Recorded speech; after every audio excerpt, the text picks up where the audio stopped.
shrine to college basketball, and I thought it worked. I thought our guys came out very comfortable, confident. We played the best 15, 16 minutes we've played all year on both ends of the floor. And there came a point in time there like where the ball just would not go in the basket. It was flying around and getting some great looks, and it didn't go in. And we flinched,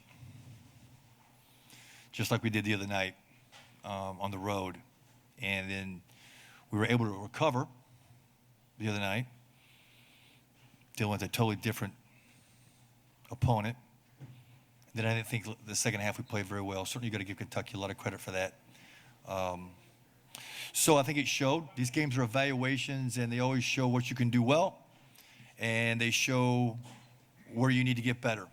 And I really love my team. I enjoy them. This was a learning lesson tonight. We will look at this and evaluate. We will get home. We will work out tomorrow. We'll have Thanksgiving dinner together. We'll try to do a great job with nutrition and hydration, rest and recovery. And then we'll get on a bus and we'll go to Athens, Georgia, and try it again. All right. If you have a question for Coach, please raise your hand and we'll get a microphone to you. John, you've obviously seen a lot of Kentucky teams over the years. Just as you were preparing for this game, what do you think of this team Mark's put together and maybe their upside down the road? Yeah, I think we're super proud of Mark. I can't tell you how it feels to have one of our own here. And that is certainly, I love our past and appreciative. It's respected and revered. But to have a national championship guy in that seat, somebody that understands the respect that this place deserves. And this is a place that still respects the past. So much so that hopefully it inspires the future. I was one of those guys. I watched guys do it so well that I wanted to do that someday. So I am so happy that he's here. The team is deep. The team is skilled. I think they got a tremendous upside. They will not be the same team 30 days from now, 60 days from now. They're going to continue to get better and better and better. I think they can play different ways. Clearly, they're still trying to find themselves. Tonight, they didn't have one of their toughest guys out there.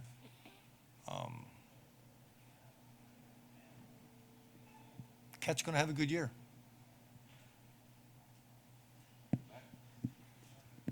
Oh, just what did it mean to have some of your other unforgettables out here supporting you?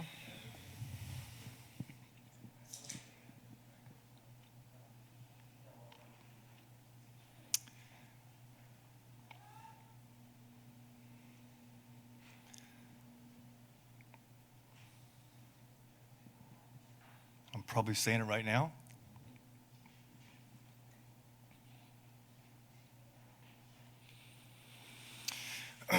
You know, certainly a guy who's very humble, always hungry, love the competition. It's all about my team. It's about those guys. I love them. They are in the gym early and they're in the gym late. I respect that. They love the game the way I love the game. They don't like the game like I like ice cream. I think ice cream's fantastic, but I couldn't tell you the last time I had it. So when somebody says they want to be really good at basketball, and I don't see you in the gym, I got a problem with that. So I really respect our assistant coaches for understanding with me what works, because I'm still a very young man, but 15 years doesn't seem like a very long time to me. And if I'm going to do this, I want to do it with people that are like-minded. So tonight was about our guys and what we could do to get better. That's coach speak. The reality of it, those guys, the experience, it means everything.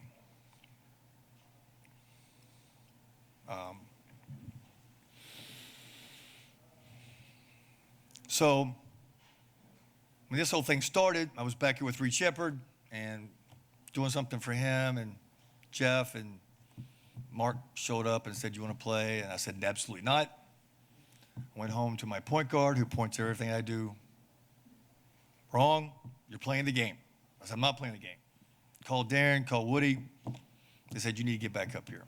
I said, "Well, I got to find an excuse to go play the game." And obviously, where we are, we have to play some of these games and everything. I've got such a relationship with this place, this building. It's like, I was thinking about it because I told everybody I got a 41-year relationship, and I lied. I don't like to lie. Because when I was running today on the golf course at the Marriott Griffin Gate, my relationship started before that. My family didn't go to the beach. My family didn't go to Disney World. We went to the state tournament. And I had to save my quarters if I wanted to play the arcade games. That's when my relationship started here. Watching Troy McCanley. Watching all these guys have success in the state tournament. I wanted to be a part of that so bad. And I had a chance to do it. Then I had a chance to play here. Then I had a chance to be an assistant coach. I had a chance to be a head coach here now on 3 occasions. It's not just another place. And those guys that I spent time with, doesn't matter how often or how little we talk. It's a very emotional thing. And coming back here, because I'm still in leadership, I often don't stop and think about it when I get in the building. Certainly the ride up, when we leave, when I get a chance to be alone and meditate and think things flood back at me, sometimes in an interview, maybe like I'm doing right now, because I've still got work to do. I'm not done yet. There's things I still want to accomplish. But it's just a different feeling as being a kid from the state with what we went through, how hard it was, and what we accomplished.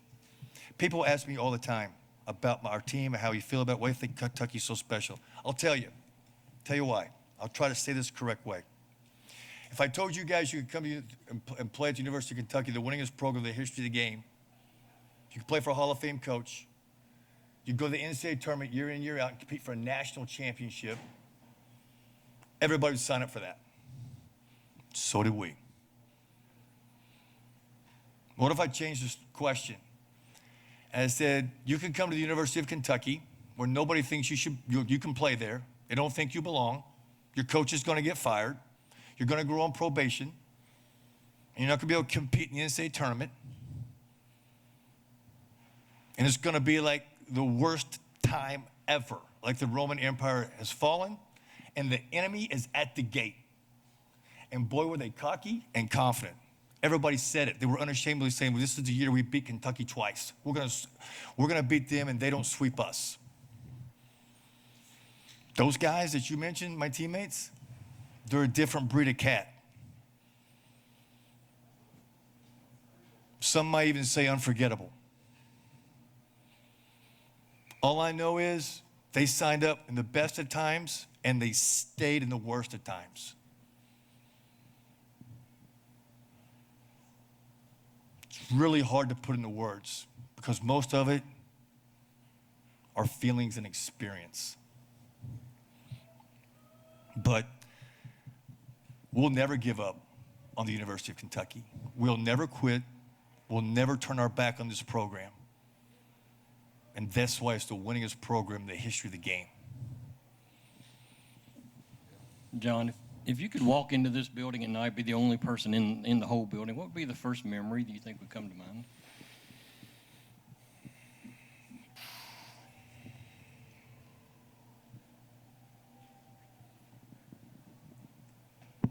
Oh, man, I don't know. I mean, I remember the first time I played here against Washington County and Kevin Ellery. Not being very good in the first half. I remember playing Hopkinsville, and they ended up winning it all. We came back the next year. We played Hopkinsville and didn't get out of the first round. We came back here a third time. My high school coach is here tonight. I owe him so much. And then we're leading. We're up 5 going in the fourth quarter against Louisville Ballard, a guy named Allen Houston. We missed our first 10 shots, excruciating pain. I'm a little bit like, I guess it was Rupp's Runs that lost the one game. Like some of these memories I have are like that. Being here at Kentucky, though, I mean, it's when Coach Pitino showed up, we're very fortunate. We get the label of unforgettable. So is CM Newton. So is Rick Pitino. So is the Monster Mash. Those guys took us to an unbelievable place. I guess there's a lot of games, you know, that kind of stand out to me. There was a game here, Coach's first year, we played Tennessee, and there was no way we should have won the game. And the place was absolutely bananas. I know that our team didn't hang one of those precious pieces of cloth up there of those 8 championships. But what we have, I think, is because of where the program was. Our fans were so great that they showed up. Instead of putting on a show for us, we're going to be here in record numbers. And from the start of the game, we are going to cheer for you, we're going to encourage you, and we are going to try to inspire you. They knew we needed help. They knew what we had wasn't enough. My 2 years prior to that, it was not the same. Those last 3 years, I think that stuff is kind of what would flood my mind, because no matter where we went, it wasn't just Rupp Arena. Our fans show up and show out everywhere. They find their way into a building. People change their ticket policies so that Kentucky fans can't get a ticket. Probably just a tremendous amount of respect and humility that's the fact my jersey's still up there. I tried to tell my players, they kind of said, look at it, Coach, what do you think about that? I said, listen, I'm just glad it's still up there. If they take it down tomorrow, I'll understand. It's been a great run. I look around that jersey at how many great ones are up there. The real 34, Kenny Walker? Are you kidding me?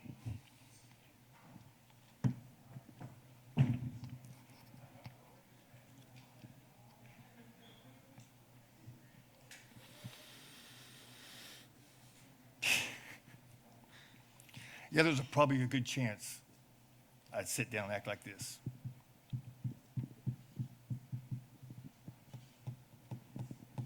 Hey, John, kind of want to piggyback off some of those thoughts about the fans and your experience here. Your guys played their hearts out in 25-25 with about 7 minutes to go in the first half. And that lineup that Mark had on the floor had guys kind of diving on the floor, defending, running, things that you probably recognized or could relate to. Did you kind of have a sense then when the fans got into it that this game was turning at that point? Yeah, the zone worked really well for us, and they were forced to kind of play some different lineups. And the second half, he made some great adjustments. He's a great coach, and their personnel, they played much better in the second half, and some of those things just changed the game. And when you get out of position for a second against a team like this with that talent, they make you pay. And then the one thing I do know, because I've experienced it so many times, when Sean Woods would actually pass me the ball and we would make a three, and then Darren would make one, and then Richie would make one, the building gets really hot. And it kind of snowballs. And then maybe he'll even bank in a little runner down to the left-hand side of the floor. So, yeah, it got a little bit crazy there, and some of those shots were spectacular. Couple more, Mark and Daryl. John, I know you were coaching against Kentucky tonight, but as a pretty good small forward from Eastern Kentucky, was it sort of fitting that Trent Noah, a small forward from Eastern Kentucky, probably played his best game of the year with you in the building? I'm not impressed.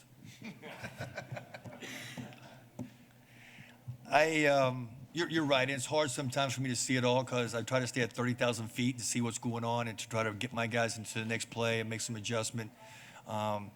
But it looks like he's trying to take a step. It looks like he's trying to take advantage of his opportunity. And the thing I would tell him and tell all those guys, you can do it. Question is, how bad do you want it? What are you willing to give up to get it? Because here, it's going to cost you everything if you want it. It's going to cost you everything. You don't really have that many choices if you want to be great. And this place, I love it when people say, oh, there's a standard we play to. Yeah, there is a standard in college basketball. And then there's Kentucky. And I know that sometimes that can overwhelm people. But listen, you said it, I shouldn't be sitting here. I'm a 6'7" guy who came here at 172 pounds. I had to win an award to get here. I'm not even into individual awards, but if it wasn't for that award, I would have never been here. They told me that they were going to give me a scholarship if Buddy Harmon, Sean Higgins, and Marcus Liberty were going to come. I know they ain't getting those guys. I'm taking that deal. I didn't get it. My heart was broken. I had a decision to make. How bad do you want this? Everybody says they do. Go get it. So I hope that he's feeling some of those things, because this doesn't happen every day. Playing here doesn't happen every day, and there's an hourglass, there's a time, it's an expiration date. This is not permanent. Go take advantage of your opportunity. Good for him. And actually, I was going to ask about Trent, because from the perspective, he's from Harlan, you're from Paintsville. How hard is it for a kid from the 606 who's their dreamed their whole life to play here, not to try too hard to try to make it happen? Yeah, I think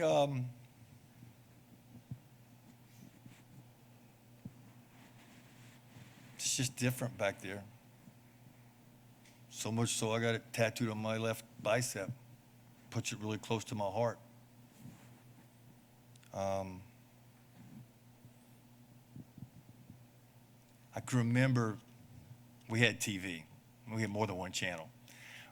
But if Kentucky played at 1 o'clock on a Saturday at Auburn against Charles Barkley, Chuck Person, Chris Morris, and you had Dickie Bill and Dinner Bell Mel and Charlie Hurt, we were all watching it.